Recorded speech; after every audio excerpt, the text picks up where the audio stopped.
कहा था, मुख्यमंत्री योगी आदित्यनाथ ने काफी पहले घोषणा करी थी वो गोरखपुर से लड़ेंगे। अब अखिलेश यादव ने भी कहा है कि वो मैनपुरी से चुनाव लड़ेंगे। देखिए, जहां तक मुख्यमंत्री जी के चुनाव लड़ने की बात है, जहां से वो लगातार जीतते आए थे, जहां पर उन्होंने काम किया है, काम तो उन्होंने पूरे प्रदेश में किया, लेकिन वो अपनी जगह से नहीं भागे। केशव मौर्य जी जहां चुनाव लड़े तो वहां से नहीं भागे।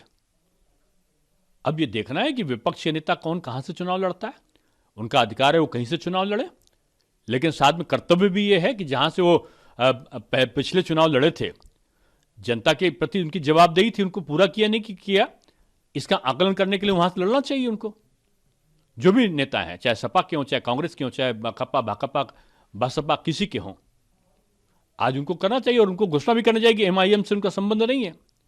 आज जहर उगलवाने का काम आज ये विपक्ष के लोग एमआईएम से करा रहे हैं। इस सांप्रदायिक ध्रुवीकरण कराने का जो दिवा स्वप्न देख रहे हैं वो नहीं होने वाला है। बीजेपी के कार्य आज जाति संप्रदाय की सीमाओं को तोड़कर दिखाई पड़ रहे हैं। और इस बार जो मिलेगा वोट, आप देख लीजिए, घर में पता चला कि महिला का वोट जाएगा किसी को तो पुरुष का वोट जाएगा किसी को। और बीजेपी के पक्ष में घरों घरों में जो जिसको कहते हैं ना कि परंपरागत वोट हैं, विपक्ष जिसको अपना मानता है, उन परंपरागत वोटों में सेंध लगेगी और बीजेपी को पिछला रिकॉर्ड भी बीजेपी के पक्ष में टूटेगा।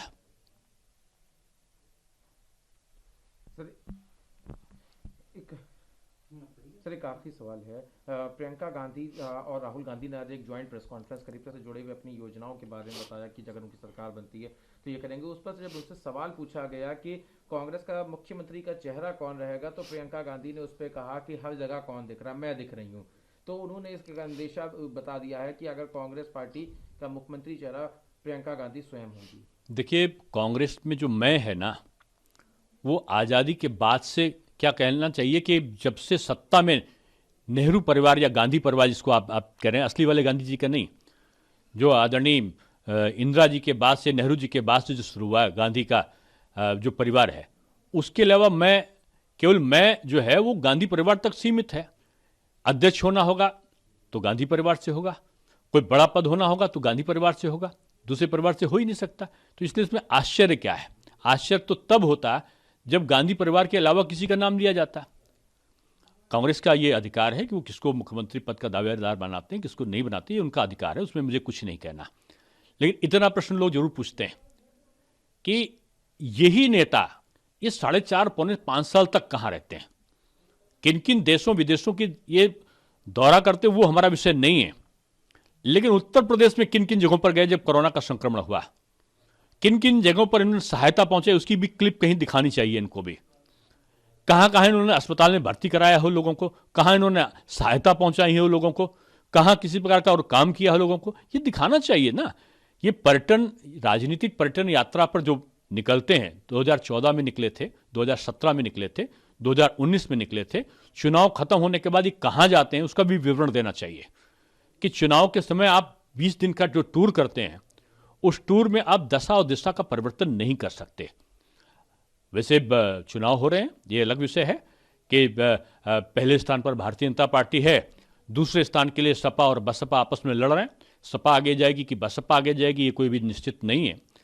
कांग्रेस का कौन सा स्थान होगा, कांग्रेस पिछला जो विधानसभा चुनाव में सीटें पाई थी वो पाएगी कि नहीं पाएगी, ये भी भविष्य के गर्त में है। लेकिन इतना जरूर है कि तीनों दल मिलने के बाद भी, इनके चुनाव चिन्ह अलग हैं हालांकि, लेकिन इनके दिल एक हैं, इनका उद्देश्य एक है, इनकी कार्यशैली एक है, और ये अलग सिंबल से लड़ जरूर रहे हैं लेकिन हैं सब एक। और इनका जो अपना सहयोगी हैदराबाद के से आए हुए नेता हैं एमआईएम के, वो इनके सहयोगी हैं, और ये सब मिलकर 3 डिजिट पार करने वाले नहीं हैं। और मैं समझता हूं कि भारतीय जनता पार्टी के आगे इनका किसी से मुकाबला नहीं है। पुनरावृत्ति होगी, 50% से ऊपर मत जो प्राप्त होंगे वो बीजेपी को प्राप्त होंगे, और 300 का रिकॉर्ड पिछला टूटेगा बीजेपी का, ये मैं कह सकता हूं।